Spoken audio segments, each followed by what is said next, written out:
Welcome to Leading for Life Stories, Season 3. I'm Bob Judson, I'm the host for this podcast, and I'm absolutely delighted to have you here joining me.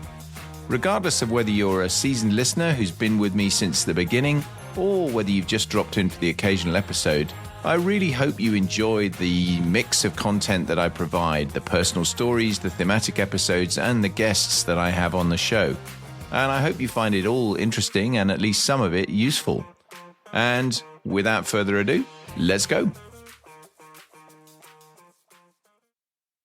Welcome back, everyone. When I last left you on personal stories, I was on the horns of a dilemma to some extent. I was being told effectively, to go to America to go and be the Chief of Defense Staff's liaison officer in the Pentagon. But it was obviously relatively soon after I'd come back from Afghanistan, lots of personal dramas that had happened in the meantime. And I really wasn't that enthusiastic about the job, not least because we were at that stage in the middle of literally building a house. We were just past the first fix phase, so the building was up and we were starting to really progress doing the internals and the wiring and all those kind of things that obviously was being done for us. But at the same time, anyone that's ever done that kind of project knows you've got to keep a really close eye on it to make sure it's a success. So it was a very challenging time. I'd agreed that I was going to go and do the job, but I was thinking very hard about how am I actually going to make that work. We get to January 2011 now, and I'm in a mode of packing and going and leaving my wife behind because it was another unaccompanied job. It's a move to Washington, D.C. It's clearly not Afghanistan or anywhere else, but it's still 9 months unaccompanied with, under normal circumstances, a bit of leave thrown in and an opportunities obviously for my wife to come out, and I'll come back to that. But, with all these extra things thrown in around the house build, etc. So there was quite a lot of stuff going on in my mind as I set off to head over the Atlantic to go to DC and replace an Army 1-star who'd been in the job for the previous 9 months. It was in those days a rotational post, which was basically Army, then Air Force, then Navy in turn. And I had an assistant. I had a Navy commander and then an Army lieutenant colonel during my time, and also a flight sergeant as an admin personal assistant out there, an RAF flight sergeant. So a little team, and it was an office in the Pentagon and an office in the British Embassy in DC. And I firmly, as I often do with these things, I compartmentalize and I just go, right, okay, I need to move on beyond where I was. So I put the disagreements around it behind me. I went, okay, we've done that. We've closed that chapter. I've had my conversation with the Chief of the Air Staff. It's now time to go and get on with the job and do the very best I can with what looks like it's going to be a pretty demanding job. And it's certainly very high tariff, no question. In those days was directly reporting back to the Chief of Defence Staff and the sort of wider Chiefs of Staff Committee, but working for the Deputy Chief of Defence Staff, Military Strategy and Operations. And that was a man in that role that I became very familiar with because he'd been my boss in that job and then my subsequent 2 jobs as I finished up and was about to exit the Air Force. So General Sir Richard Barrons, as he now is, a good friend still, and a really great guy to work for. I loved working for him in all sorts of ways. And the job has changed a bit in the time since I was there in 2011. I think it is now an accompanied post. It's a longer tour. As a result, you go out there for a couple of years, and in all sorts of ways, that makes a lot of sense. The 9-month thing was a bit of a hangover from its link directly to operations. It had been set up basically as an operational job, and that's why it was done that way. But there's no huge logic in doing that. It made a lot of sense to shift it to being a kind of proper tour. The setup is worth just a little description, I think, because some of this is obviously unusual. I guess most people that are listening to this have probably never been into the Pentagon, although you can, as a tourist, you can go into the Pentagon and have a look around, which if you're ever in Washington and have got the chance to do that, it's probably worth doing because it's been beautifully laid out as a sort of living museum in some ways to American military power, and there are lots of fantastic exhibits.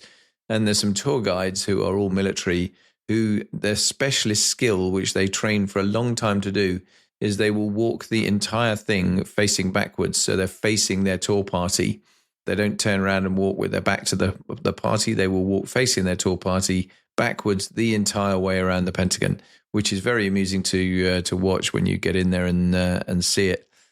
It's a huge building. It really is a huge building. It's a series of concentric rings, if you like, on obviously they're all pentagons with a courtyard in the middle of it. Multi-levels, sort of several floors as well. Obviously above and below ground, there's some stuff that goes obviously deep underground too, as you'd expect with any kind of significant military headquarters. And the outer ring, the E ring as it's called, which is the biggest of the rings, if you walk all the way around the corridor that goes right around the outside of it, there were some connecting corridors that took you between each of the rings, A through to E. And you could obviously go up the stairs as well and walk around the corridors on any of the rings as you wanted to go around the building. In sharp contrast, I suppose, to the UK MOD, it's not an open plan building. It's very much, you go in and yes, you can walk around, you can go and do the tour guide thing, but there are very, very few elements of it that are actually open plan. The vast majority of it is office space of varying sizes. Some of those rooms are very big. Some of them are quite small. And they're all scattered all around the building, and every single office is passcode access to get into. So it's a very secure space. Getting in the building in the first place is a security challenge. Without the clearances and so on, you're just not going to get past the door as you'd expect. It's an interesting environment for sure. The nature of the way they work in there is amusing and interesting too, because it is very high intensity all the time. It's, I think, deemed as a sort of man-eating job for a lot of the people that go and work there. It's quite amusing that on the way out of the main entrance to back to the metro, the so-called metro entrance from the Pentagon, they have various shops and bits there. But two of the big shops they've got, one sells chocolates and one sells flowers. And that's no coincidence, given there's probably an awful lot of mainly wives, obviously, who are sitting waiting a long time, often for their husbands to come home to them when they're working, ridiculous hours in the Pentagon, and that certainly was a feature of the world there. That often the working hours were very long, the pressure was very high, and there was a lot to do. And there was no question there was a lot to do. There was a lot of operational activity, but also all the other stuff you'd expect going on for all four of the American services, because the Marine Corps is a separate service in the US. So they have the Army, the Navy, the Air Force, and the United States Marine Corps, and clearly they're all kind of headquartered in many ways, at a Department of State level out of the Pentagon. Then you've got, just as you have in the UK MOD, the Joint Staff structure, which is what I was part of. So I was embedded within the Joint Staff. I had an office. I shared it with the Australian liaison officer. So we had an office that was actually on the E-ring, which was a great privilege because that's where the real high tariff jobs are. That's where obviously the Defense Secretary is, and and all the Chiefs of Staff and the Chairman of the Joint Chiefs and the whole of his staff are all there. And we were part of that structure with the Joint Staff. And very amusingly, and I'm sure entirely deliberately, in our tiny little office on the E-ring, which was on the inside of the E-ring with no windows, we had a map on the wall. There was a framed map that was on the wall that was entitled "The World," and it had a border around it. So obviously, it was designed as a map, and it was just North and South America. Which for the Australian and the Brit, we found huge amusement in the fact that that said it all about the US in some ways, that they were really focused on America and not anywhere else in terms of the world. I'm making fun of it to an extent, but the reality was very different to that. It was an extraordinary place to work, and I'll get into some aspects of the job and so on in a second. But I had a flat in Arlington. That was domestically where I was living, and obviously a car that went with the job as well. And that flat had been passed down through various CDS liaison officers. It was in a great location. It was ideally placed really for what we were doing space-wise between the embassy and the Pentagon, and was easy access to other stuff as well around DC, and was a nice place to operate. And as I've mentioned, I had that small team. They were in the same flat area as I was, with different flats, but same building. And the two assistant CDS fellows that I had, one was Navy to start with. He'd actually worked for me, Al Jones. He'd worked for me in my previous role as head of targeting and information operations. So it was great to have someone that was immediately a familiar face to kind of bed me in. And very amusingly, he said to me, one of the very first things he said was that your predecessor, which was a chap called Brigadier Richard Toomey, who I'd taken over from, he spent the whole week spinning straw into gold to turn around and generate a report that he needed to send back to CDS, because we were in the kind of normal jogging mode, I suppose, at that stage. There was a lot going on operationally. We were very busy with Afghanistan, to a slightly lesser extent still with Iraq, and various other things that were going on that were kind of interest. But the world was not, on fire in the way that it very rapidly became when I got there, because we kicked straight into Arab Spring and everything that followed on from that. So it made the job for me very, very much more interesting. And I worked not only very closely with a wide range of the joint staff, but also with the ambassador, the UK ambassador, Sir Nigel Scheinwald at that stage, and also the defence attaché and the whole defence team in the embassy. So Air Vice Marshal Mike Harwood was the defence attaché, and obviously I had, I guess, the most immediate and constant access in the Pentagon. I had a 24/7 pass. I could get in there anytime I wanted to work with their team, and that was just different to the way that the defence team worked normally. So my liaison with them and my engagement with them was very important, because I could bring an awful lot of information and insight to them as well.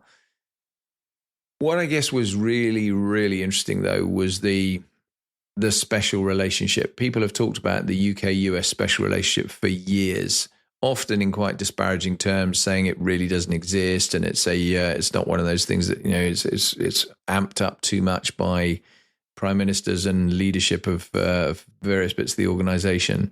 I have to say, when I got in amongst it, it was really evidently the case that we did have a very, very special relationship with the US, and I think that's still true to this day. I remember vividly a conversation with one of the 3-star officers that was in the joint staff at the time, who said that you, as in the Brits, you are the one nation that we can really rely on to close with the enemy with us and be with us through stuff. And that showed, and it meant that, you got some very privileged access. And again, I'll touch on that in a bit more detail in a few minutes' time. But other big things happened while I was there that I actually had next to nothing to do with, but were going on at the same time. Fukushima, the disaster over in Japan following the tsunami with the nuclear power station, that was all happening while I was there. And that was incredibly interesting to be in the inside of the tent, I suppose, when lots of things were happening, where the US military was very involved in that. The US has a very, very big presence in Japan, and they obviously have a carrier strike group that was out there as well. And they were very interested in working with the Japanese and making sure that they understood what was going on, whether they needed to move their own people further away, whether they could do more help to the Japanese, etc.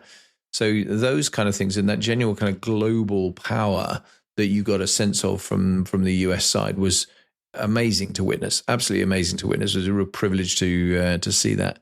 And the other thing that happened was that bin Laden was killed while I was there. And bin Laden obviously had been number one on the hit list for a very long time. This was 10 years on from 9/11, and they got him while I was there. And it's I guess a testament to the security apparatus that they have, that I worked in the heart of the joint staff in a lot of meetings with a lot of very senior people all the time, who I was seeing daily.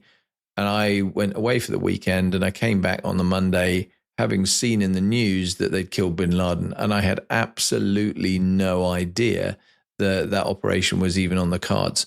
So hats off to their security apparatus for being able to keep that so quiet when it was quite a big operation. It wasn't just a really straightforward thing. It was a big deal. And that was amazingly significant. I think the other thing that happened that was really significant, much to my amusement, was the wedding of what's now the Prince and Princess of Wales, so Prince William and Catherine at the time, and that was on every TV in the Pentagon when that was going on, and it was very amusing that the US loves the UK royal family, and that was evident through the military side as well on that particular day, and it was lovely to see that kind of connection that was there. I was in the Pentagon most of the time and split my time, as I say, between there and the British Embassy. But I also did quite a lot of meetings elsewhere around DC, including I got myself out regularly to the Eisenhower Executive Office building, which is actually in the White House complex. So I would go into the White House, cleared into to the White House structure, and then have meetings in the Eisenhower building. And once or twice got into the West Wing itself and going into to meet a couple of people in there. And that was a real privilege to see that, to get in amongst it. A couple of times we were in the Eisenhower building when the president, Obama at the time, was in the same building. And it was really interesting to watch the way the Secret Service operated, because even for somebody who's fully cleared with a pass, had been through umpty-ump different searches and all the rest of it to get there, when you're in the building and the president is in the same corridor as you are, but in a room, you're not seeing him at all. The Secret Service is still really fussy about making sure you stay out of the way in another room. Don't come out into the corridor until we tell you it's okay to do that, which is a sad indictment in some ways of their system. I think it's unlike ours, where you can regularly kind of rub shoulders with senior politicians in central London, and that's just completely normal. And I guess, I mean, they've had a number of presidents assassinated over the years, and it shows, and therefore they're very, very protective of them. But it was a pity that they were quite so tight on that. But again, lovely to have that opportunity to go and do that kind of thing. Obviously, in my last personal stories episode, and at the very beginning of this one, I touched on the fact that this was all going on, all this exciting stuff was happening. I was looking at this great new job, but I'm still building a house, and the house is being built back in the UK all the time. That's running on, and obviously, I'm trying to manage my aspects of that. Very much trying to help my wife as we navigated a very big project and with a lot of money involved, and a sort of thing where you've got to stay close to it if you're actually going to succeed with it. So many of my evenings were taken up with looking at emails, looking at photographs, having calls to talk about what has actually gone on, what was the latest state of play, what do we need to do, what decisions did we need to make, how did I need to approach this with the project manager or the builder, and so on and so forth. And the other thing I was doing, and I really set my mind to this in terms of managing my life to be able to cope with doing the build and being in Washington, was I booked well ahead of time on the basis that I was flying home every fortnight. So every second weekend, I would get on an airplane on a Friday night after I'd written my report back to the Chief of Defense Staff, and I would go home, arriving back first thing in the morning on the red eye. My wife would pick me up from Heathrow, drive down to our building site in Sussex, where we now live, and meetings on site with the team all day long, and then travel back to our house in Bushy Heath, our military quarter in Bushy Heath, stay on America time. So try very hard not to get myself converted back in any way, shape or form to UK time. And then the next day, fly home. And so those were weird weekends, because you can imagine the intensity of that. You're coming out of a very busy job, going on to getting on an airplane, which, I'm obviously not being paid to do this. I'm paying myself to do this. So it was firmly book economy tickets, but I'll come back to that in a sec. And then fly home with a lot of intensity of meetings, and then fly back again for another very busy week ahead. So managing myself became really, really important in that, in terms of making sure I had the sleep bit. And that's why staying on American time was important, to ensure that I wasn't compromising either the time I was in the UK for the build, or in many ways, more importantly, the job, because the job was getting really busy as we got into the meat of it. And again, I'll talk more about that in a second.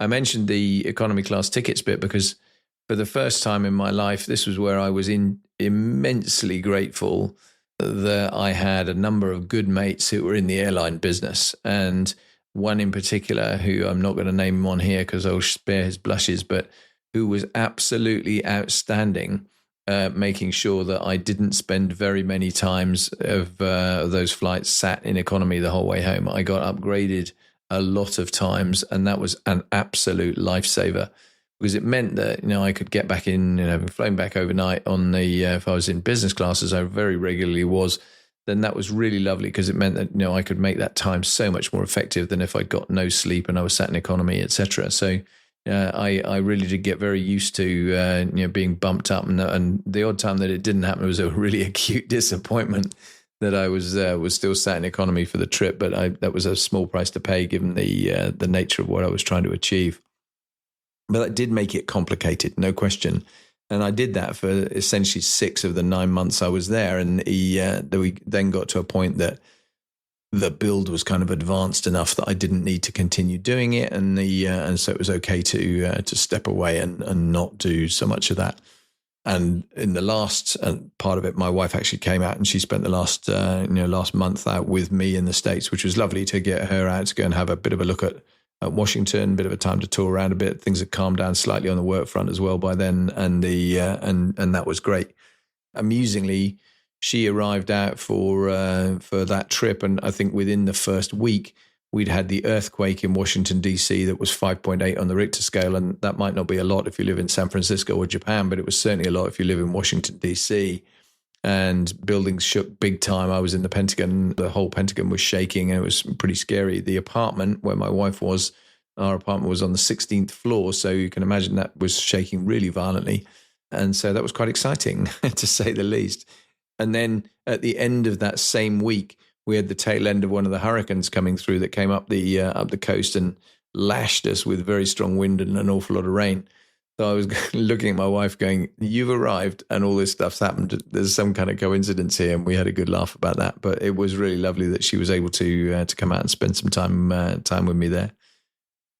So on to the job. Let's talk about the job, because I think that's what many of you are going to be very interested in as well, probably. And I mentioned, obviously, that it got busy. I'd arrived and it was normal jogging. We were doing Afghanistan and Iraq and those sorts of things, but it was the beginning of the Arab Spring. And of course, that happened in 2011 at real pace. And very quickly, it turned into Libya and the operation to basically remove Gaddafi from power and to ultimately engage with Libya militarily to create the conditions that hopefully they could then remove him from power and get themselves to a better place. I'm not going to opine at all on the political rights and wrongs of this. That's not my business. Our job in the military is to do what the government of the day says we should do, and that's what we did. It was very, very interesting politically, though, to see the nature of the US engagement with this, because the US took a stance very, very early on that they did not want to be in the lead of this operation yet again. They were very happy to, as they described it, lead from behind, because they recognized, and it's still largely true to this day, that in order to do this kind of job, you needed to have their enablers, their capability to force generate airplanes at scale by using tankers, by providing the information, surveillance, targeting and acquisition, reconnaissance assets, by suppressing enemy air defenses, by doing a lot of stuff that protected the overall packages that we were flying, etc. So that's what they did. They essentially kicked the door in on the first night, and then they did a whole range of things that provided the support for that. But it was very closely linked with what was going on for the parties that were actively involved in it, which the UK was very much one, and not least on things like intelligence sharing. There was a huge amount of work going on to ensure that we were all joined up. And that was where my role became really quite key. So I moved fairly swiftly from writing a weekly report back to the Chief of Defence Staff at the end of each week, to being involved in a daily video conference with the Operational Chiefs of Staff meeting and providing a daily written report back to the Chiefs of Staff. And I mean, that was obviously a very, very significant uptick. And that just the volume of stuff we had to talk about was really significant. And the nature of the way we were sharing information was also really, really key. And I won't get into too much detail here, but suffice to say that there wasn't much that wasn't shared, even when the classification at the top of the paper was perhaps suggesting it wouldn't be shared as readily as it might be. And I sat in some really, really interesting United States meetings. And equally, obviously, I was, with permission, giving some information to the US that was very relevant to what was going on in the operation that was technically not US material.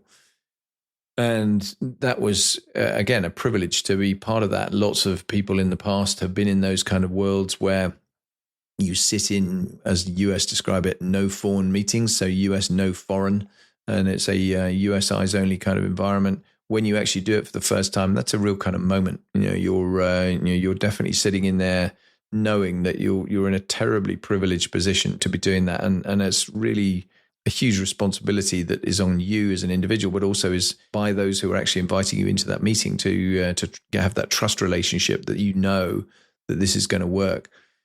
And I guess it was never more clearly demonstrated than the night before we actually started the kinetic operations against Libya, and the Americans called their operation Odyssey Dawn.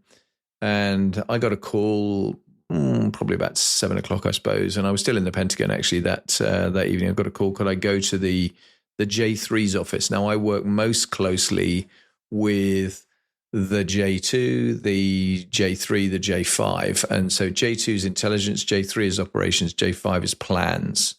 And the J2 was run by a 2-star officer, a rear admiral at the time, a guy called Mike Rogers, who went on to be a 4-star officer in command, cyber command. J3 was run by a US Marine Corps general called Bob Neller, went on to actually be commandant of the Marine Corps. And the J5 was a chap called Chuck Jacoby, who was a US Army officer, went on to go and command Northern Command, effectively the home command for the US. And their deputies, their sort of wider staff were also people that I got tremendously familiar with. And Kurt Tidd was the deputy J3, went on ultimately to command Southern Command as a 4-star admiral.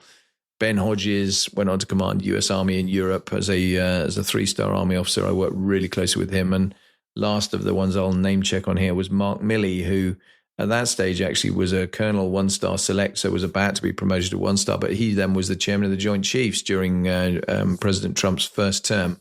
So these were guys who were really on the upwardly mobile track, tremendously capable individuals, real joy to work with such fantastic people. And there were a number of others, and I can mention more names, but it's not really what this is all about. But the night of that the night before that first night's operation, and it was going to be a night operation, I got this call at about 7 o'clock. Could I go to the J3's office, to Bob Neller's office? And I did. And Bob Neller, the general, was there, along with Admiral Gortney, who was the director of the Joint Staff. Another 3-star officer worked for the chairman, and a bunch of the sort of senior players around that team. And we then spent probably 2.5 hours, wordsmithing the execution order for the first night of the US operation to kick the door in on Libya. And that was Operation Odyssey Dawn. This was a US-only operation. So this was all US, no foreign. Before it happened, sitting there as part of the team, actually wordsmithing the operation order. And I then went to the sort of follow-on from that was at about 10 o'clock at night. We moved from the J3's office to the chairman's office, and the chairman at that stage was Admiral Mike Mullen. And it was me, Admiral Gortney, General Neller, and a couple of support staff sat there with Admiral Mullen while he was eating his chicken and chips because it was pretty late at night and he needed something to eat. And we were going through the execution order with him. And I was sat there trying not to pinch myself as to what on earth did I end up doing to get in this position, because it was just such an incredible privilege to be in that situation that I was able to operate with those guys in such a pivotal moment in a completely foreign government setup where I was the only foreigner there. And that was just an extraordinary indictment of how strong that relationship actually was. And just to bring that to life, in a day or so later, the operation ran. And to give you a kind of sense of the power of the US, just a sort of minor vignette, I suppose, of that, as they led from behind, the USS Florida, a former ballistic missile submarine converted to actually be a tactical land attack missile, so a TLAM shooter, shot more TLAMs that night from one submarine than the UK owns in total. Quite extraordinary that the firepower they could wield and the capability they could actually bring to bear, and extraordinary that to be witness to all of that. And the day after that, so we've had the first night's operations. It's all gone pretty well. I knew that Admiral Mullen was talking to General Sir David Richards, who was the Chief of Defence Staff back in the UK. And if I knew that was happening, I would try and go and sit in on those calls, because obviously I was, after all, the CDS's liaison officer, and it was important I had that opportunity if I could. So I went along and I said, can I, join the call? And of course I was invited in. So I'm then standing in Admiral Mullen's office with just him and one of his aides in there as a note taker. And he then joins a video call with the Chief of Defence Staff back in the UK. Nothing so far, so different. It was pretty normal business. But about, I don't know, a few minutes into this call, 10 minutes into the call, something like that, one of Admiral Mullen's phones rings. Now, obviously, his staff knew that he was in a meeting with another chief of defence, and they wouldn't ordinarily disturb him. And he looked around, and it was one of his secure phones, and he obviously could see immediately what the call was because it was telling him that. And he looked back at the video screen and said to David Richards, David, I'm really sorry. I just need to put you on hold for a few minutes, and I'll get back to you as soon as I can. Do apologise. And he put him on hold, and he swung his gaze around through me and through his aide as he then turned around to look back at the desk and pick the phone up. And I kind of looked at him, do you want me to leave? I gesticulated to say, do you want to leave? And he just said, no. He waved to me, no, just stay there. And he picked the phone up and said, yes, Mr. President. And I was stood there with just the one other guy in the office when the chairman of the Joint Chiefs of Staff downloaded the entire story about the first night's operation directly to the President of the United States. And I again, you kind of go, this is a privilege beyond privileges, really, to be part of that. I mean, just extraordinary to have that level of access and be in that situation. It was one of those pinch me moments that I've never forgotten, and I certainly never will forget. It was absolutely extraordinary. So this progressed. This was the job. This is what I was doing day in, day out. And I have to say, I absolutely loved it. I'd fought quite hard not to go and do this job, but it turned out to be one of those jobs that was just such an immense privilege to be there. I was lucky with my timing, as has so often been the case with me throughout my career. I was very fortunate with some of the things in some of the jobs that I had all the way along. I was lucky when I commanded Coningsby that I was the first one with Typhoon, and obviously had a couple of years flying on the Battle of Britain Memorial flight. This was another opportunity where I'd gone out and my timing was just perfect for it to be a very, very special 9 months, and was extraordinary from that point of view. And boy, was it worth it, because I got promoted. I became at the very end of it, I was told, right, you're going to be a 2-star officer, you're going to be an Air Vice Marshal, which was ultimately my final rank. And I got a posting back to the UK to go and be the Assistant Chief of Defence Staff Operations, which was a job that never in my wildest dreams would I have thought I'd actually have got. And that was very much on the back of my engagement through this campaign in Libya in the Pentagon, because I'd been so involved with the Chief of Defence Staff and the Chiefs of Staff that I guess it had raised my profile to a level where they gave me a throw of the dice to put me into that job. And what a privilege. I mean, just again, just a great ending to an absolutely amazing time. And, I was just lucky, incredibly lucky.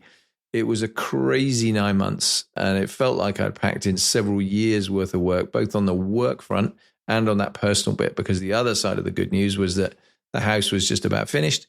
By the time we got back, it was pretty much finished, and we were moving from where we were in Bushy Heath straight to to go into that.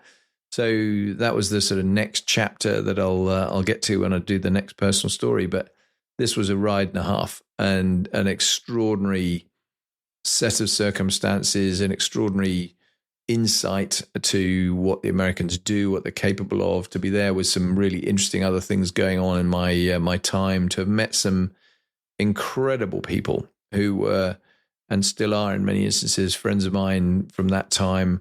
I just loved it in every sense, just loved it. And it was one of those things that you think, how lucky do you have to be? It was a wonderful, wonderful opportunity. Enough of me effusing about my time in America. I do love America. I've been there many, many times. I've been there on holiday from first time was when I was a 14-year-old kid.